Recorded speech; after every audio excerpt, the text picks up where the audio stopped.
Hello students, welcome to Kids Study. How are you? I hope you guys will be very good and doing your practice. तो बच्चों, जैसे कि आप लोग जानते हो कि मैं आप लोगों के लिए बहुत दिनों से वीडियो नहीं बना पा रही हूँ क्योंकि मेरी तबीयत बिल्कुल भी ठीक नहीं है, जैसा कि आपको मेरी आवाज़ से पता चल रहा होगा। तो बहुत सारी चीज़ें मैं आपको करवा चुकी हूँ स्पीकिंग से रिलेटेड। आपको बहुत सारे टूल्स मैंने आपको बताया कि किस तरह से आपको यूज़ करना है, कैसे आपको बोलना है, कैसे आपको प्रैक्टिस करनी है। बाकी रही कॉन्वर्सेशन की बात, वो आप बाद में प्रैक्टिस करना, क्योंकि अभी आपके साथ कोई भी नहीं है बोलने वाला। बहरहाल आप अपने लिए प्रैक्टिस करो, अपनी प्रैक्टिस करो खुद से, ठीक है। तो बहुत सारी चीज़ें जो मैं करवा चुकी हूँ, आपको कैसे प्रैक्टिस करनी है वो भी मैं आपको अच्छे से बता चुकी हूँ। अब आपको क्या करना है, अब आपको कोई भी थिंग, जैसे आप रूम में बैठे हो, चाहे आपको कुछ भी दिखाई दे रहा हो, टीवी दिख रहा हो, पर्दा दिख रहा हो, मम्मी पापा, प्यार, रिश्ते, इनके बारे में छोटे सा पैराग्राफ लिखो हिंदी में। उसके बाद उसको ट्रांसलेट करो, ठीक है। जितनी भी चीज़ें मैंने आपको पढ़ाई है उस पे ही रिलेटेड अपने पॉइंट्स बनाओ, और उनके जो भी चीज़ आप लिखते हो, जैसे कोई संघर्ष है, जैसे मैंने अभी संघर्ष के बारे में लिखा है, तो आप जैसे परिवार के बारे में लिखो, हवा के बारे में लिखो, कूलर के बारे में, जो भी आपको दिखाई देता है अपने घर के आसपास, पड़ोस पड़ोसी, और उसके बारे में आप लिखो, हिंदी में लिखो पहले, और उसके बाद इंग्लिश में उसको ट्रांसलेट करो। जो भी चीज़ें, जितने भी स्टेप मैंने आपको बताए हैं इंग्लिश के, उन्हीं पे ही बेस्ड आपकी स्टोरी होनी चाहिए, उन्हीं पे ही बेस्ड आपकी बातें होनी चाहिए। फिर क्या होगा, जब आपको ये सब चीज़ें जब आपको लिखनी भी आ जाएंगी तो आपको बोलनी भी आ जाएंगी, ठीक है। तो जैसे मैंने जो जो चीज़ें इसमें मैंने ऐड किए ना, वो सब मैं आपको पढ़ा चुकी हूँ। तो अभी आपके रिवीजन के लिए वो सारे स्टेप यहाँ पे हैं, तो ऐसे ही आपको भी बनानी है। तो चलिए आइए वीडियो शुरू करते हैं। Life is a struggle. Struggles means होता है संघर्ष। लाइफ मैंने जीवन, इस मैंने है, ए मैंने एक बात और, ए को आप भी प्रोनाउंस कर सकते हो और ए भी प्रोनाउंस कर सकते हो।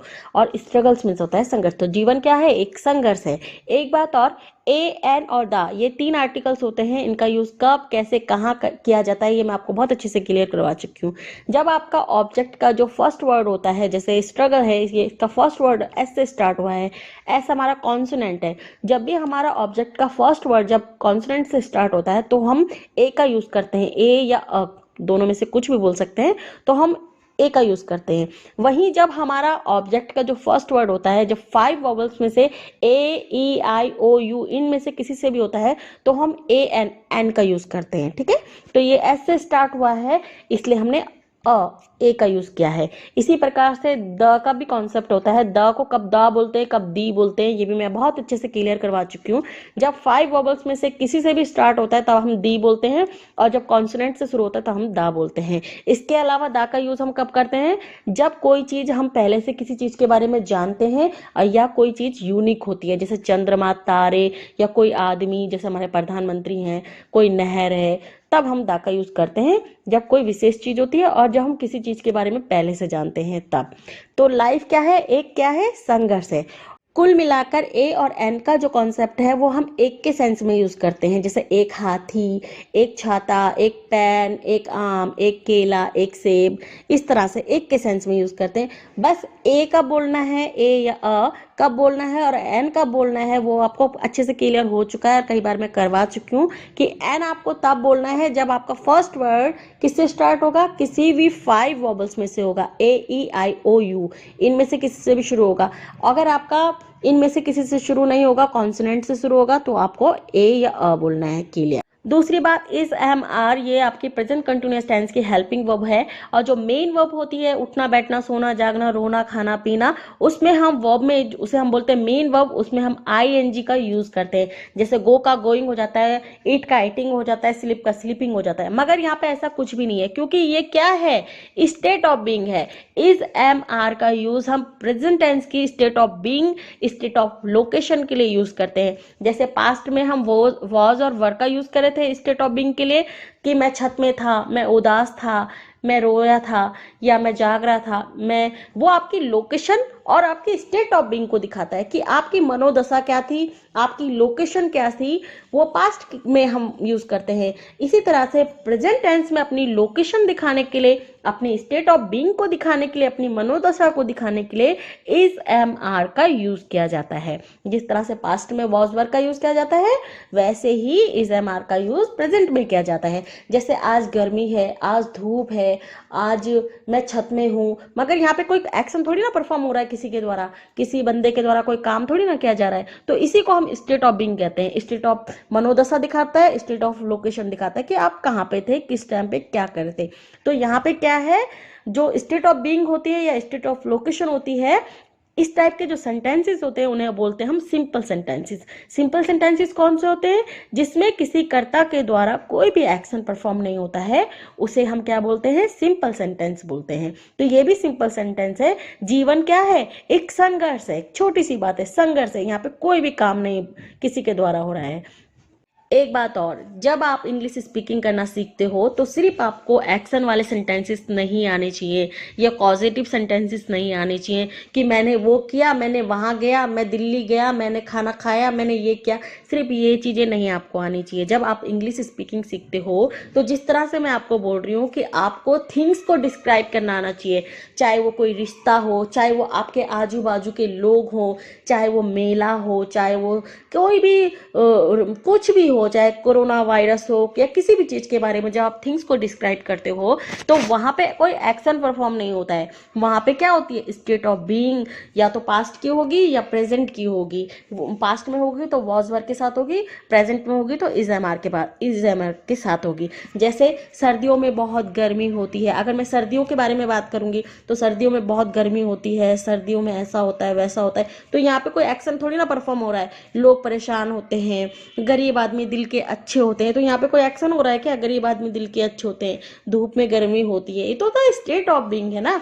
तो इसी तरह से जब आप इंग्लिश सीख रहे हो तो सिर्फ एक्शन वाले सेंटेंसेस तो बहुत अच्छे से आप चुटकियों में कर लोगे, मगर जो स्टेट ऑफ बीइंग होते हैं ये भी आपको बहुत अच्छे से नॉलेज होना चाहिए। आपको ये पता होना चाहिए कि स्टेट ऑफ बीइंग जो पास्ट की होगी वहां पे वॉज वर्ब लगाना है और कोई भी हेल्पिंग मतलब वॉज वर्ब के साथ कोई भी एक्शन नहीं होगा, ठीक है? क्योंकि वॉज वर्ब आपको पता है कहाँ लगता है? पास्ट कंटिन्यूअस टेंस में लगता है और वर्ब में आईएनजी लगती है। मगर जब सिंपल सेंटेंस होगा तो वो स्टेट ऑफ बीइंग या स्टेट ऑफ लोकेशन होगा। वैसे प्रेजेंट टेंस में भी इज एम आर के बाद कोई भी आईएनजी नहीं होगी और वर्ब में, और वो क्या होंगे? सिंपल सेंटेंसेस होंगे। तो इसी तरह से आपको भी अच्छे से नॉलेज होना चाहिए। जब आप इंग्लिश सीख रहे हो तो थिंग्स को डिस्क्राइब करना आपको आना चाहिए। एंड और एवरी, प्रत्येक, पर्सन, आदमी, हैज टू या हैव टू एक एडवांस स्ट्रक्चर है। हैज टू सिंगल के साथ लगता है और हैव टू प्लूरल के साथ लगता है, ठीक है? और कोई भी काम करना है, मुझे बाजार जाना है, बच्चों को लाना है, खाना बनाना है, जॉब करनी है, तो सिंगल होगा तो आपको हैज टू लगाना है, और प्लूरल होगा तो आपको हैव टू लगाना है। तो कोई काम करना है तब आप इन दोनों का यूज करते हो। इसके साथ इज एम आर का भी यूज करते हो, is to, am to, are to का भी यूज कर सकते हो, ठीक है? और दूसरी बात, आप हैज टू और हैव टू का यूज कोई भी काम करना पड़ता है के सेंस में भी करते हो। जैसे मुझे बाजार जाना पड़ता है, जॉब करना पड़ता है, बच्चों को लाना पड़ता है, कोई भी काम करना है के सेंस में भी कर सकते हो, कोई भी काम करना पड़ता है के सेंस में भी कर सकते हो। बस हैज टू सिंगल के साथ लगेगा और हैव टू प्लूरल के साथ रहेगा। और टू के बाद अगर वर्ब आएगी तो वर्ब की फर्स्ट फॉर्म आएगी। टू का यूज हम दो जगह करते हैं, कौन कौन सी? एक तो इन्फिनेटिव के लिए, अगर टू के बाद कोई भी वर्ब होगी तो फर्स्ट फॉर्म आएगी, और दूसरा पर्पस के लिए, मुझे बाजार जाना है, टू बाय क्लोथ्स, तो पर्पस के लिए कि काय के लिए जाना है? कपड़े खरीदने जाना है, ठीक है? तो हैज टू का एक एडवांस स्ट्रक्चर है, दो जगह हम यूज करते हैं। कौन सी जगह? कोई भी काम करना है और कोई भी काम करना पड़ता है, ठीक है? थ्रू दिस स्ट्रगल, तो हर एक आदमी को इस स्ट्रगल से, इस संघर्ष से गुजरना पड़ता है। इट इज नॉट, ऐसा नहीं है, एट ऑल का यूज हम कब करते हैं?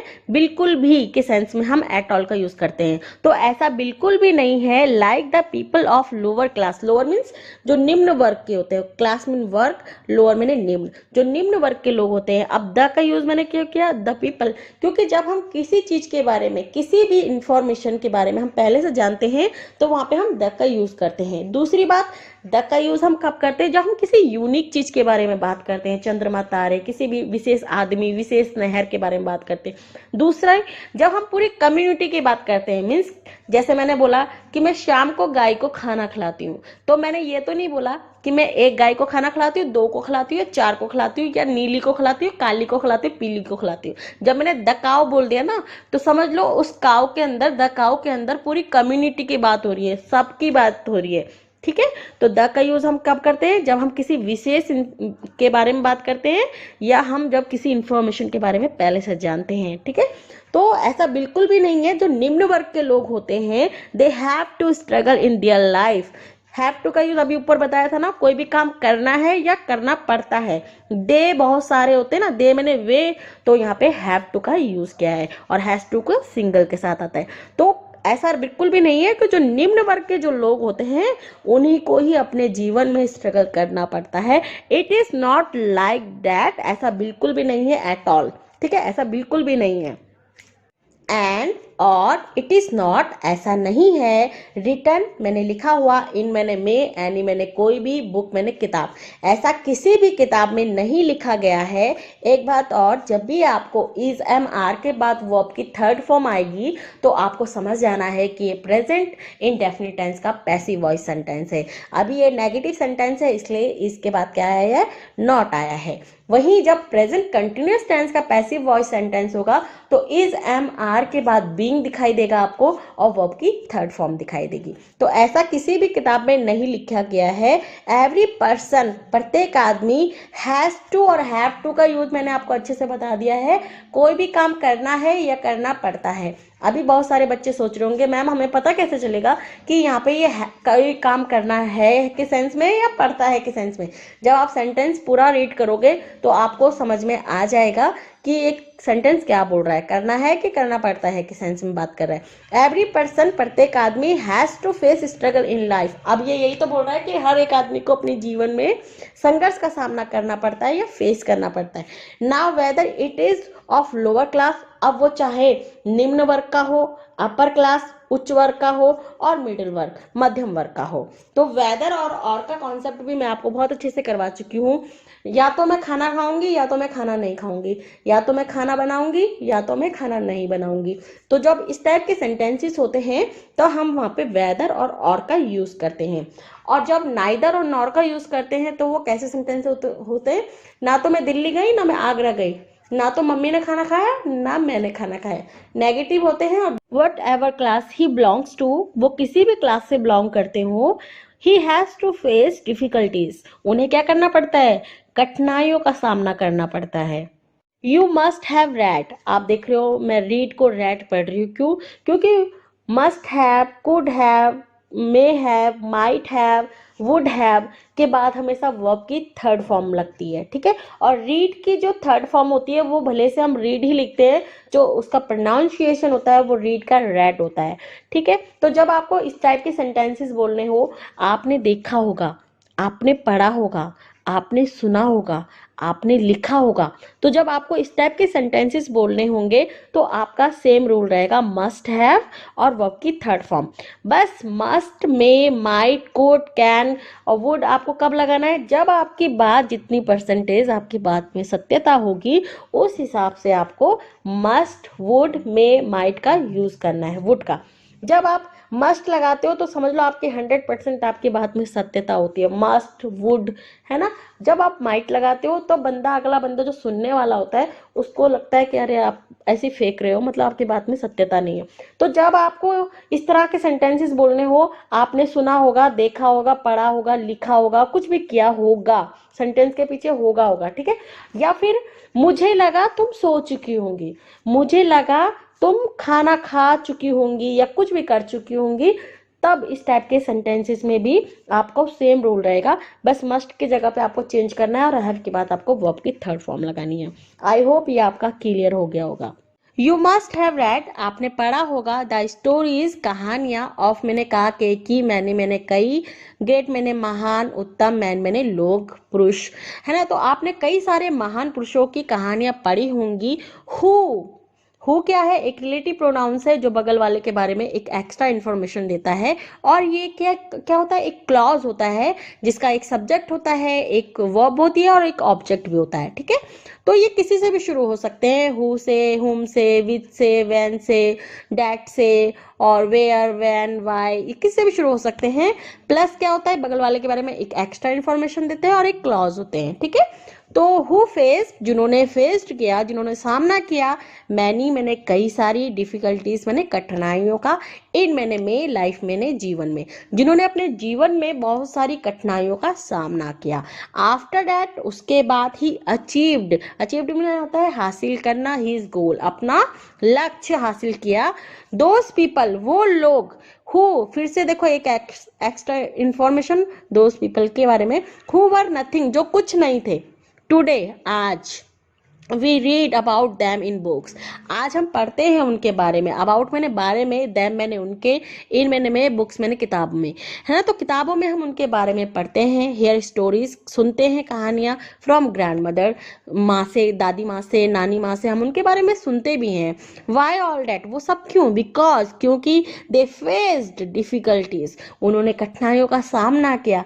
द सेम हैपन्स, ऐसा हर जगह होता है, सेम मैंने हर जगह, हर जगह होता है, ऐसे हैपेंस मैंने होना, विद मैंने साथ, एवरी पर्सन, ऐसा हर इंसान के साथ होता है।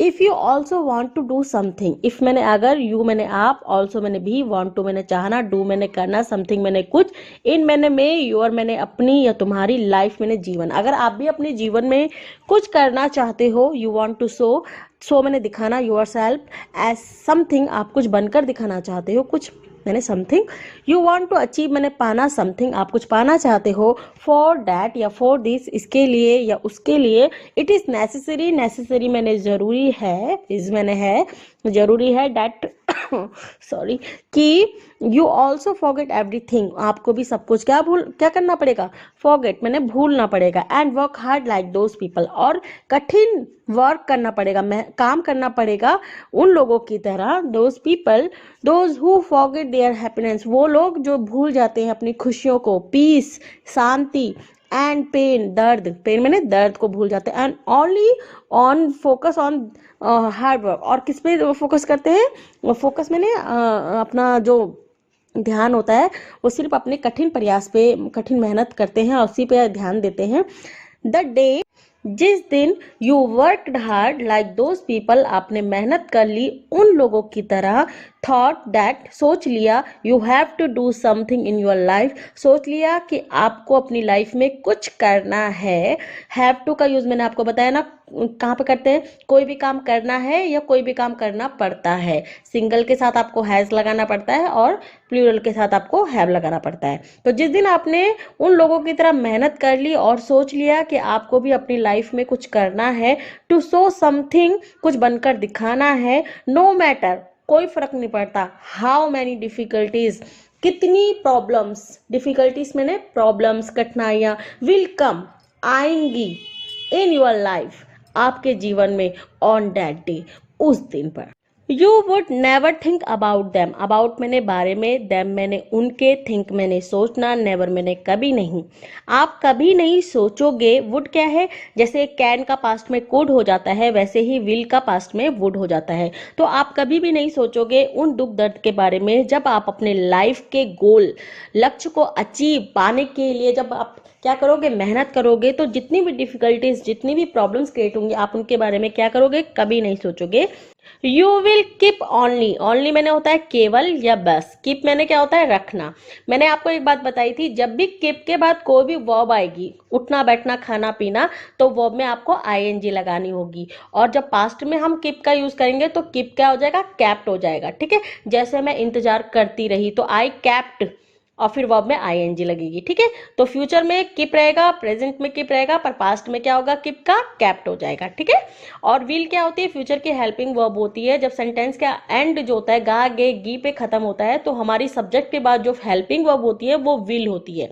जब हम पास्ट में कोई कहानी सुना रहे होते हैं, उसमें जब कोई भी सेंटेंस फ्यूचर का आता है, तो हम क्या करते हैं, विल को क्या करते हैं, वुड करते हैं। जैसे हम कैन का कुड करते हैं, वैसे हम विल का क्या करते हैं, वुड करते हैं। आप केवल डैट गोल, मैंने वह लक्ष्य, जब डैट शुरुआत में होता है तो हम वह का मतलब समझते हैं कि वह, मगर जब सेंटेंस के बीच में होता है डैट, तो हम दो मतलब निकालते हैं। एक तो की, का के की निकालते हैं, और दूसरा हम क्या निकालते हैं, रिलेटिव प्रोनाउंस, जो बगल वाले के बारे में क्या देता है, एक्स्ट्रा इंफॉर्मेशन देता है। जैसे विच और डैट, ये एनिमल्स के लिए यूज होता है और नॉन लिविंग थिंग्स के लिए यूज होता है। ठीक है, तो अभी क्या बोल रहा है ये, you will keep only that goal, आप केवल वह लक्ष्य, इन योर लाइफ, इन मैंने में, योर मैंने अपने, लाइफ मैंने जीवन, आप केवल अपने जीवन में वो ही लक्ष्य रखोगे which you want to achieve, achieve मैंने पाना, वांट टू मैंने चाहना, यू मैंने आप, विच क्या है, रिलेटिव प्रोनाउंस है, जो बगल वाले के बारे में क्या देता है, एक्स्ट्रा इंफॉर्मेशन देता है। और ये किसी से भी शुरू हो सकता है, मैंने आपको बताया, डैट से, हु से, हुम से, वेयर से, किसी से भी शुरू हो सकता है। और ये बगल वाले के बारे में एक एक्स्ट्रा इंफॉर्मेशन दे रहा है कि आप केवल अपने जीवन में वही लक्ष्य रखोगे जो आप पाना चाहते हो। ठीक है, you will definitely be successful like those people, definitely mean होता है श्योरली, निश्चित रूप से, सक्सेसफुल मैंने होता है सफल होना, लाइक मैंने जैसे, या तरह, दोज मैंने उन, पीपल मैंने लोग, आप भी उन लोगों की तरह डेफिनेटली सक्सेसफुल होंगे अगर आप मेहनत करेंगे। आई होप, मैं उम्मीद करती हूँ, आशा करती हूँ, सच अ डे, सच मैंने ऐसा, ए डे मैंने एक दिन, इसको ए डे बोलो या अ डे बोलो। ठीक है, और मैंने आपको एक बात बोली थी, ए हो चाहे ए एन हो, वो कब आता है आपको पता है, दोनों का मतलब एक होता है। ठीक है, मगर कब हम ए करेंगे और कब हम एन करेंगे ये आपको पता है। ठीक है, will surely come in your life, surely मैंने निश्चित रूप से, कम मैंने आना, इन मैंने में, यूर मैंने आपके, लाइफ मैंने जीवन, आपके जीवन में जरूर आएगा।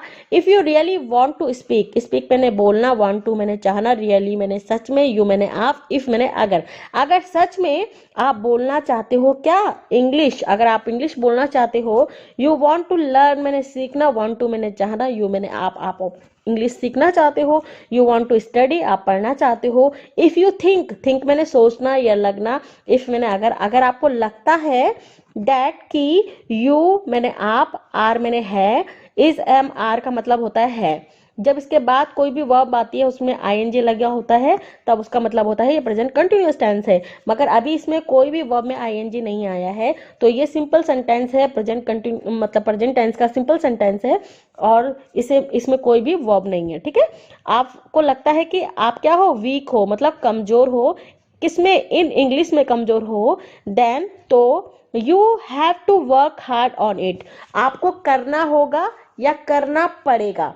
जब इस तरह के सेंटेंस होंगे कि आपको करना होगा, आपको जाना होगा, आपको मेरे लिए ये करना होगा, ये करना होगा, आपको जाना पड़ेगा, तो वहां पे भी हम हैव टू का यूज कर सकते हैं या विल हैव टू का यूज करते हैं। वैसे हैव टू और हैज टू का यूज मैंने आपको दो जगह पे बहुत अच्छे से क्लियर करवा चुकी हूँ। कोई भी काम करना है या करना पड़ता है, जैसे मुझे ऑफिस जाना है, बच्चों को लेने जाना है, या बच्चों को लेने जाना पड़ता है, ऑफिस जाना पड़ता है, इन दो जगह पे हम हैव टू हैज टू का यूज करते हैं। हैव टू और हैज टू में आपको कंफ्यूज नहीं होना है, क्योंकि हैज सिंगल के साथ लगता है और हैव प्लूरल के साथ लगता है, मगर ऐसा कुछ नहीं है कि हैव टू और हैज टू का यूज सिर्फ इन दो जगह में ही होता है, ऐसा बिल्कुल भी नहीं है। जो बड़ी बड़ी हेल्पिंग वर्ब होती हैं, जैसे वुड हैव टू या विल हैव टू या वॉज हैव टू, इस तरह से बहुत सारी आपको हेल्पिंग वर्ब मिलेंगी, जहाँ पे आपको ना सिर्फ ये वॉज वुड के बिना सिर्फ हैव टू हैज टू का यूज करके भी आप काम चला सकते हो। मगर क्या होगा, धीरे धीरे जब आपका नॉलेज बढ़ेगा तब आपको समझ में आएगा कि इतनी बड़ी बड़ी हेल्पिंग वर्ब है, जहाँ पे लिखा होगा आई एम हैविंग टू, वहाँ पे सिर्फ आप हैव टू से भी काम चला सकते हो। मगर अभी आपको सिर्फ दो चीज़ों पे फोकस मतलब है आपका, आपको उन दो चीज़ों पे समझ में आ गया कि करना है, करना पड़ता में आपको हैव टू हैज टू का यूज़ करना होता है। मगर बहुत सारी ऐसी जगह है जहाँ आपको इतनी बड़ी बड़ी हेल्पिंग वर्ब लगाने की जरूरत नहीं है, सिर्फ हैव टू से आप काम चला सकते हो। जैसे अभी ये सेंटेंस बोल रहा है, इफ़ यू थिंक, अगर आपको लगता है, डैट कि you are weak in English, आप इंग्लिश में कमज़ोर हो, then you have to work hard on it, तो आपको इंग्लिश में मेहनत करना होगा या करना पड़ेगा। जहाँ पे हम ये वाले सेंटेंस होगा ना, आपको ऐसा करना होगा, आपके लिए कॉपी लानी होगी, आपको ये करना होगा या करना पड़ेगा, वहाँ पे विल हैव टू का यूज़ हम कर सकते हैं। ये सेंटेंस भी वही कह रहा है, मगर मैंने विल को हटा दिया, सिर्फ हैव टू से ही काम चला लिया। तो यहाँ पे जो भी काम करना होगा या करना पड़ेगा, वहाँ पे भी आप क्या कर सकते हो, हैव टू का यूज कर सकते हो। गिव 1 आवर, 1 घंटा दो, एंड अ हाफ आवर्स, आधा घंटा दो, एज मच टाइम, जितना भी टाइम, एज यू हैव, आपके पास है।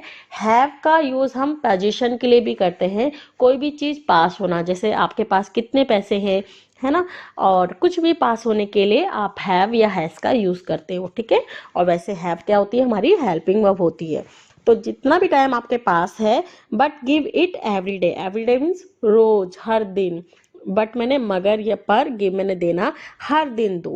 Then whatever problem you are facing in your English will definitely go away, then मैंने होता है फिर या तभी, वॉट एवर मैंने जो भी, प्रॉब्लम मैंने समस्या, यू मैंने तुम्हें, आर के बाद जब भी वर्ब में आईएनजी आता है तो यह हमारा प्रेजेंट कंटिन्यूअस टेंस होता है, ठीक है। और आर इज एम आर का मतलब होता है, ठीक है। और सेंटेंस के एंड में क्या होता है, रहा है, रही है।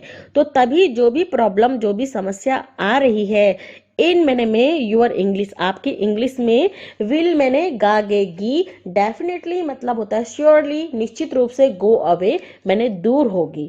तो जो भी प्रॉब्लम आपकी इंग्लिश में आ रही है वो निश्चित रूप से क्या होगी, दूर होगी। इसलिए आप क्या दो, इसे टाइम दो, 1 घंटा दो, आधा घंटा दो, जितना भी टाइम आपके पास है उतना टाइम आप इसको दो, तभी आपकी जो भी प्रॉब्लम आ रही है वो क्या होगी, हमेशा के लिए दूर हो जाएगी। इसी तरह से आपको भी क्या करनी है, अपनी सामने जो भी चीज़ आपकी है, चाहे आपकी हवा है, पानी है, आप उसके बारे में हिंदी में लिखो और उसको ट्रांसलेट करने की कोशिश करो। और जिस तरह से आप जितने ज़्यादा करोगे उतना ज़्यादा आप डिस्क्राइब करना सीखोगे थिंग्स को, और आपको बहुत अच्छा लगेगा। Thank you so much for watching my channel. Thank you so much.